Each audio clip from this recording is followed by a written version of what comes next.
welcome back to Gotta Be Me podcast. We're so happy to be here again with you this evening.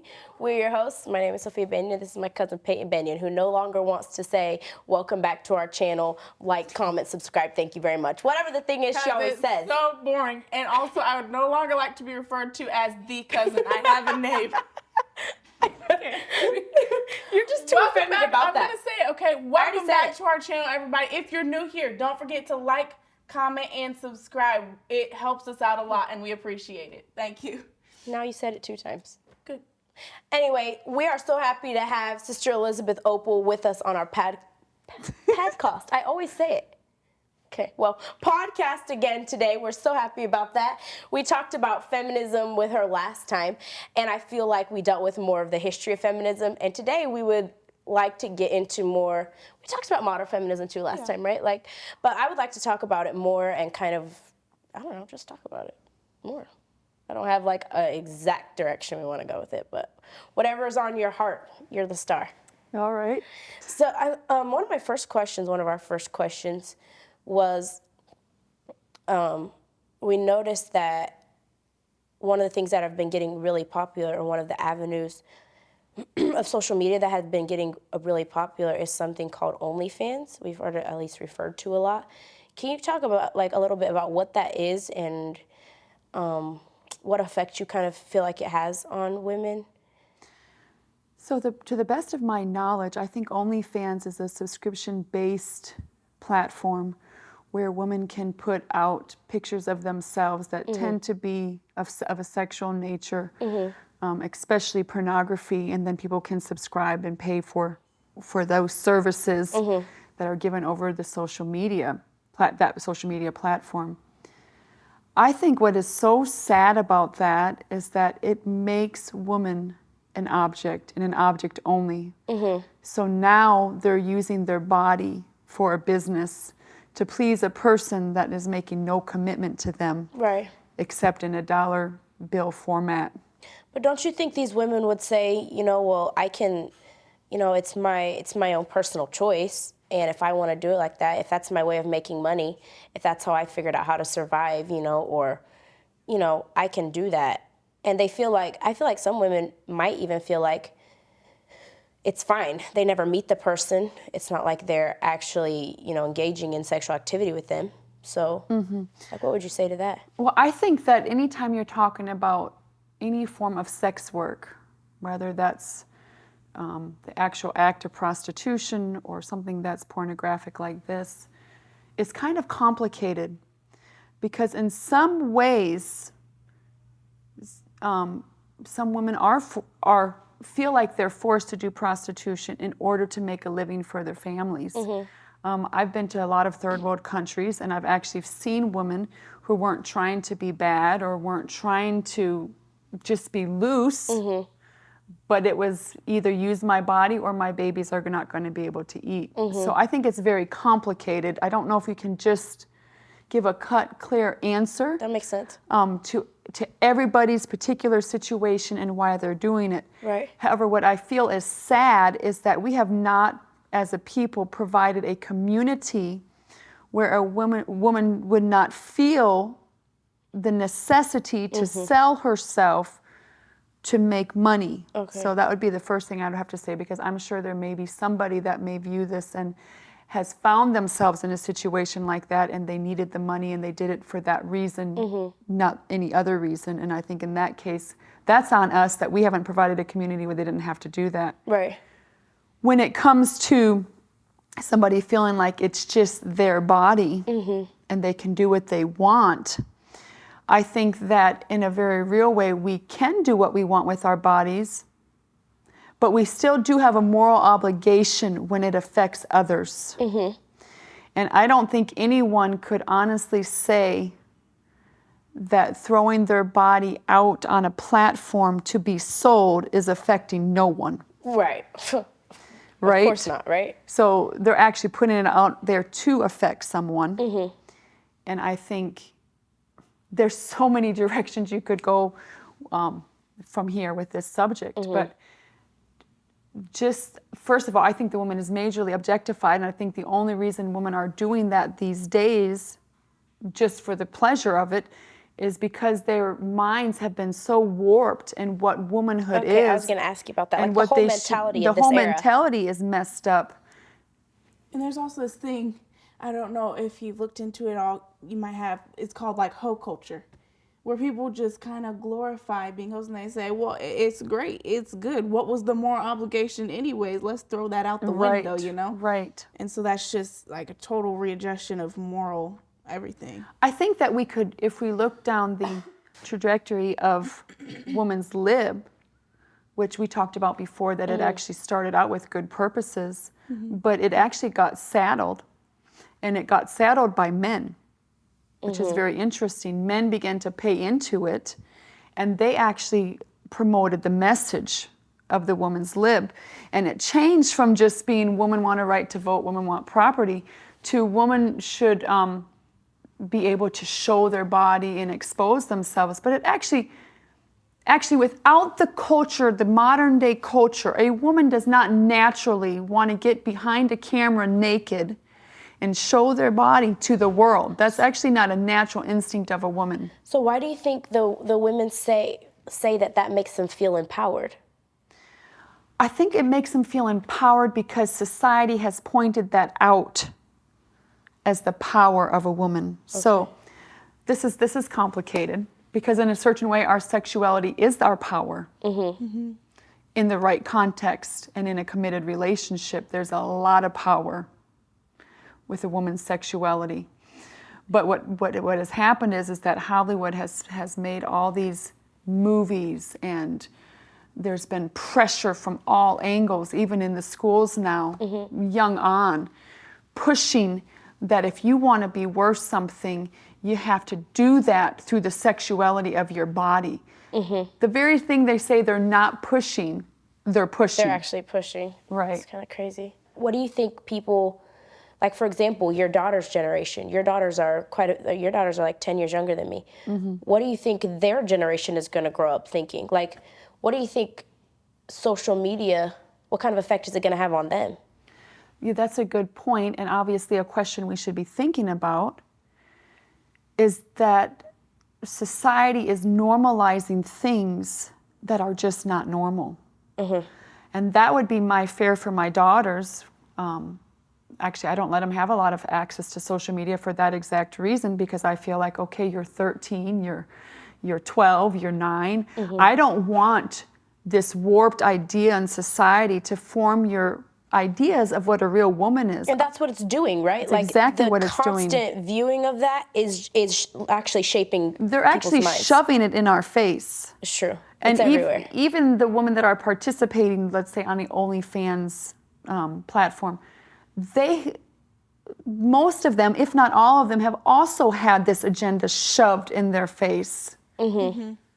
Whether they know it or not, Whether right? they know it or They might not. think they're choosing it, and they don't realize that society has, in a way, built it into them. That's right. Like, And I think what's sad about it is, as you mentioned, some of them feel like, well, this is when I feel empowered. And it's sad that a woman has to undress, show her body to the world. To feel empowered versus being able to feel empowered by a committed relationship where she has a man in her life that is committed to love her for the rest of his life and be faithful, and then have that empowerment in her own private life with her own man. To me, it's sad that she's been put into that position. I actually feel like they're a victim. Right. Absolutely. It's not that everyone is necessarily so innately bad, which it's sin, it's bad, but it's systematically done, and it's not just only, they didn't necessarily think it up themselves, it's kind of put in them, they're kind of affected by it. Sure. So you would definitely say there's an agenda, like somebody's trying to do something. Somebody's trying to like, who or what would you say that is? I mean, I think a lot of people these days are saying, there's an agenda, but like, what does that mean? Like, who's trying to destroy what? Do you know what I'm saying? Like, that feels rough. Even sometimes people say, or I've even heard people in the comments saying, don't blame it on Hollywood, those actors are gifted and they're doing their best, Not only are the actors gifted, can't the actors be victims as well? Sure. Like, wouldn't you say?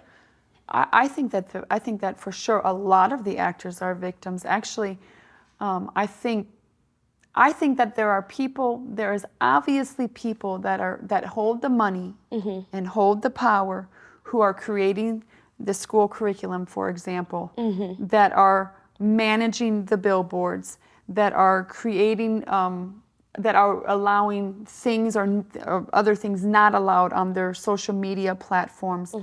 There is a push and a shove by people that are higher than all of us that are pushing this on us. And we can look back if we just look back.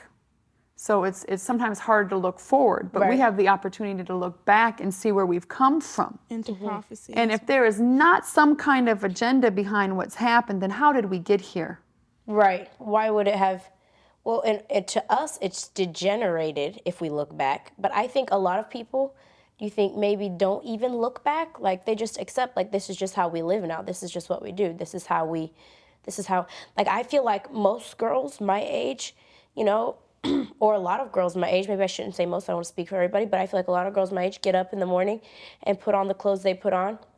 And it doesn't even cross their mind that a few years ago, that would have been considered, you know, only a hoe would put on something like that. For one, I think if they do think about it, all they think about is the fact that those women were oppressed back then, right? Which they were. Sure. And they just say, oh, I'm free. Like my clothing means I'm free. And really, isn't the way they dress kind of like a cover up for the fact that they're still, it's like to trick them, that they're actually still oppressed? Like they think, I don't have to dress like that anymore in the times when the women were oppressed. So now I must not be oppressed because I don't dress like that anymore. Right. Like it's like a... It's a good, yes, it's a cover-up for sure. I think what's interesting is that we supposedly have more freedoms than we've ever had before. We can dress in ways I think we probably dress in ways we would have been arrested for before and what have you. But if we look at statistics, mental illness and depression are at a rate like never before. Suicides, drug abuse. See? Yes. Because people are, okay, so let's look at it this way. So if your power is in your body, what if your body doesn't match what the world says is beautiful? Then do you have any power? Now you got a problem, And right? it's so fluid, the body image. Like 1 year it's in to be sticks. Yes. Next year it's in to be curvy. Next year you gotta be thin, thick, you know? And it's who's just like, deciding that? right. Who actually is deciding that thin is in or thick is in? Where does that come from? Who's making that decision? Because it's certainly not me. Yeah, And it's not probably us. not It's you. not us here. It's So not even the camera girls. It's nobody. I mean, it's nobody we know, right? Like that we talk to, that we hang out with. It's nobody on this kind of level. So I think going back to the OnlyFans page, which goes right along with this, is that what bothers me so much is when men are so critical. And they're like, oh, the OnlyFans page, those people are so nasty and disgusting, and look where we've come to. And I get look where we've come to, because we're kind of saying that too. But there wouldn't be any such thing as an OnlyFans page if men weren't buying the pictures. Now that is the truth. You can't, I mean, come on. So you can't talk to one without talking to the That's other. right. That's what if I'm you're gonna saying. mess with the girls, go mess with the boys too. That's right. So I'm saying that they're more to blame than the girls are, because if they really don't like it, they could put them out of business today. Yes, today. If they all stopped buying, it would be over today. But they actually promote the objectifying of women by their pornography addictions, which we could go into pornography. There's so much in there, but I'm just saying, don't look at, if you're a man, don't look at the woman and say, look what you've done to our society, because we didn't do it by ourselves. Right? And even, exactly. And even by their, by their own loose living. Like the way that, if you sleep around, you're saying by the way you just live your life that, I mean, don't you feel like that's kind of saying women are just something to play with? Yeah, you're sleeping around with somebody. Yeah, right. So there has to be, you've made woman a game in your life. And then you want to say OnlyFans is this and that. Well, fix yourself first. And look down on people. And you'll find out with any woman that's doing sex trafficking, not every single case, but generally, there's some kind of very deep hurt that happened in their life that they're trying to cover up for. And they found, basically what they found is that many times the very thing that hurt them the most, they feel empowered because they feel like, oh, I'm controlling this now. Okay.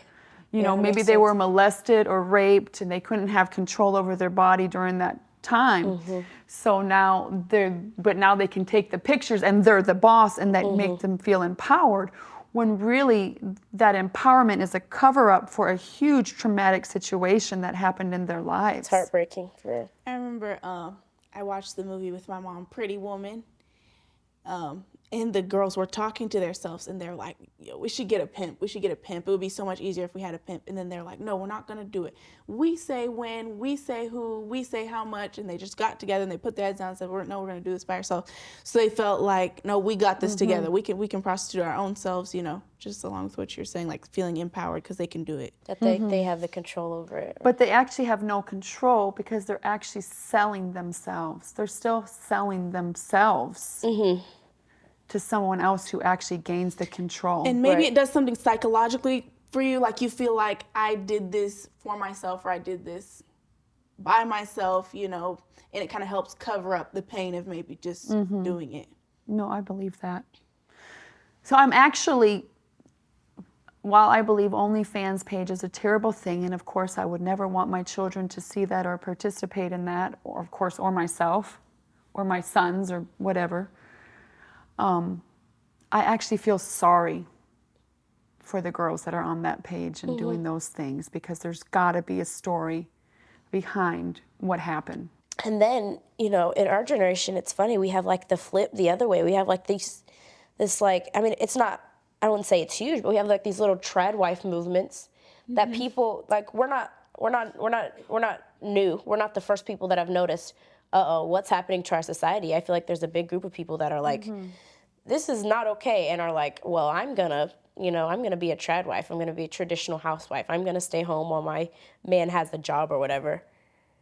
And I guess I kind of wanted to ask you, like, do you think that's the answer? I think in order for us to find an answer for anyone, we actually have to take a holistic approach. And I think what happens is groups focus on one thing and they never get to the root of the problem. They just deal with the symptom. Okay. So, of course, I believe that women should follow the scriptural principles. And if that's what they're considering to be a traditional wife, then I'm all for that. I don't know exactly what's included in that title, traditional wife. But there is something to being old-fashioned because there were certain morals that we kept as a society that have deteriorated in time. So if they're talking about holding that moral stance and women loving their children, being with one man, then I think that's absolutely a good direction. I don't think that that alone is going to fix the whole woman's lib or all of society's problems. So you think the trad wives movement, so, you know, like some of it might be good or they might have good ideals or whatever, but like, I agree with you. Like, I don't think we can just point at those women and say, yes, they have it all right. What if some of those women, you know, or what if some women, I think it's not even a what if. I think there are some women that are so hurt by the things that they've gone through that they maybe feel like they don't even deserve to have like a, you know, a nice home or a good man or things like that. They end up selling, I feel like people end up selling themselves cheap. I'm not just talking about even a prostitute. I'm just saying they end up with bumps because they feel like they don't deserve anything better. Their self-esteem is so low. So like you said, it's not just, we can't just deal with the problem like, oh, women are running around. Instead, let's stay home. Like there's something way deeper to deal with, right? I think that to deal with the woman, we have to deal with the man. Because anytime I see a woman that is prostituting or a woman that is exposing her body or whatever it may be, something that people would be like, oh, that's so terrible. I think to myself, where is her daddy? Where's her big brother? Where's her uncle? Where's granddaddy? Where is some man in her life that can put his arm around her and say, oh, honey, you don't have to do that to be accepted. So I think we have to deal with it in that way.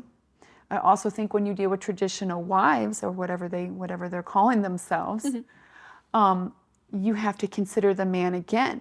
Because in a household where a man is being a man, it does not mean that the woman has now become a sex slave just to one man. You know, she's still He could still be. She's still a sex slave. she's but still it's a just sex one slave, man. but now it's one person Right. that claims the Better. right whenever he wants it. He can have sex and he can do what he wants. So, you know, I think we're still dealing with the man. It also doesn't mean that this woman has to bear unlimited children and she Unlimited? she must you know, zip around the house as a slave for everyone that's involved, the man and the children that they procreated together, and then that's her duty, and she's now become a real good woman. I think people are going to find that frustrating. But if the man in the home is being what he ought to be, he actually provides a place where the woman loves to be with her husband, physically, sexually, in every way, but also he thinks about her welfare. He thinks about her gifting. He thinks about her intellect, and it's not abused or misused in a way that she feels oppressed. Right. So I think you'd have to think about, in either situation, in a prostitute situation, a pornography situation, a housewife situation, what's the man doing? And what about, I'm curious if you would talk about the situations where maybe a young woman there's no good men, relatives to be seen in her life. There was no father. She doesn't know where the grandfathers. There was no big brother. It was a broken down community. What should a woman in that situation do to be able to seek towards a good path? You know, she doesn't really have a foundation like that. Like, we had good dads. You know, we feel like it's fine how we are. They told us, you look pretty. You know, we were young. So the first time a man said it to us, we wouldn't be like, Right. you know. Oh, someone thinks I'm beautiful. Yeah. Or whatever. Well, I actually feel for those girls a lot, and I actually think that is a big part of the problem. And I think, and it's so hard to say this because a lot of men have become so corrupt that they it's like they have a sixth sense for vulnerability. It's true. And they find the one that hurts and they use them. But what we have to do as a community, I was going to say, isn't it the job of the community it's a to pick up community that job, sister? a communal job, that first of all, as a woman, we must support our men, not just for ourselves. So we must support our dads, our husbands, our grandfathers, brothers, uncles. We can go down the list, our sons, even the young men in the community. Not just for ourselves, we need that security as well, but we have to provide a refuge and a place for girls, like you just mentioned, to be able to find a father figure, a brother figure, some man in their life that can actually protect them and help them.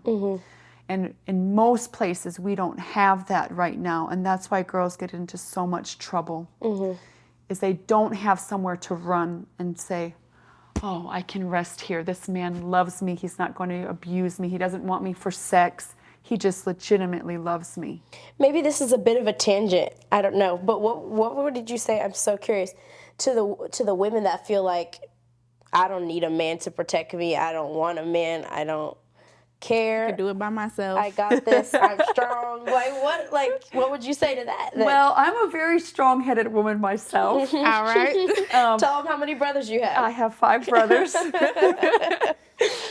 And I was raised to be very independent. My brothers did love me to death. They still do. They're all still living, thank the Lord. And I am spoiled rotten that way. But they weren't the kind to just baby me and like carry everything in the house for me and all of that kind of thing. So I'm actually capable of doing a lot of things myself. So I kind of understand a little bit the thought of, I don't want to feel like I have to have you. Like, I don't know if I'm explaining myself well. I think I know what you mean. But I think if we were to logically stop a second, We logically stopped. just stop and think about it, we actually do need men in our life. Now you gotta tell them how tall your husband is. Yep, my husband is 6'6". He weighs almost 300 pounds. And I love him to death. He's a giant. Oh my. And I definitely need him. but I'm not a helpless woman like, oh, can you, like I can't live without you. I'm actually very capable of functioning without him by my side at every second. But I have found in my life that him being part of my life has contributed to so much of my success. Not that he so much told me what to do, because not really, but the fact that he was my support and my rock actually gave me a security that made me be a stronger woman, not a lesser woman. And I think strong women are afraid of a man that is going to try to stop their gifting. There's some women that are just plain out naughty. That's a one way to put it. And they don't want to be told what to do by anybody. And they're going to find out sometime in life, probably when they get a little older, that it wasn't quite what they thought. But then there's women like me who just don't want to be, the helpless little maid on the side of the road. Right. And I don't think that's wrong, but I think men just have to know how to honor and You got to get the respect right that. man, right? That won't inhibit your gifting. That's right. Which is going to be produced by the community. Also by the community, right? Right. The community produces both, secure women and men that Well, secure men. support that. Because when men are secure, they don't right. have to lord over their woman. Yes. I do a lot of traveling. I do a lot of speaking. And my husband does not lord over me and watch my every move. He loves me to death, but he doesn't have to do that because Right. he's man enough by himself. And we just complement each other then. And he has faith in you, right? Well, as we bring this to a close, I wanted to go back to something that you said in our last podcast that I thought was so good. I don't think we can say it enough times. And reemphasize that, we've discussed like a lot of different issues and problems between men and women and, this and that. And like you said, it comes down to the community, but the community comes down to, working together. And we don't want things to divide us. And like you said on the last podcast, when we deal with the issue of racism, we will deal with the issue of men and women, the issues between men and women, I don't want to say the issue of feminism because true feminism is great, but the insecurities women may feel because of men or vice versa. Once we deal with dealing with that racism issue is going to deal with all division issues, whether that's economic, that's correct. Political, or anything. And I feel like if you don't understand why that is, then it's really important to search that out and understand because it's so true. And I feel like the same people that have the agenda to break down women understand that that's true and would keep you distracted by every other little thing that's running, like every other little division that there is to be divided over and argue this point and argue that point. And really what we all should be focusing our attention towards is how can we deal with this issue of racism, because that will in That's turn right. heal everything, right? That's right. I think it's the holistic approach. Right. So the people that are in control don't care if we talk about one point. They don't even Right. care if we talk about just women's lib. Right. People all over the world are doing I'm talking that. about women's lib. But when we're going to actually come face to face with maybe being killed or really being persecuted is when we deal with the issue of racism, because that, simply put, is the separation of people. Right. Because if we stand together, black, white, whatever nationality, whatever color, which is such a dumb thing to divide on, Right. we Just dumb. we will come together as a community, which will provide space for the men and the woman, Right. which will in turn solve the problems of the world in this way. The victims will become the victors, That's beautiful. and the owners of this system that we have been part of will actually be bankrupted because they will no longer have consumers. Right. They won't have people subscribing to them anymore. That's right, and that's exactly what we want to push for and aim for. It'd be Yes, it worth is. dying for Absolutely. if we could end that. Absolutely. Sister Opal, we're so happy you're willing to come on our podcast again. So glad it worked out for you to come. Finally. Right? We had a lot of cancellations, but we're so happy to have you all. Thank you to our viewers for watching this video. If you're interested in more content, stay tuned. We'll keep posting every week. We love y'all. Y'all know what time it is.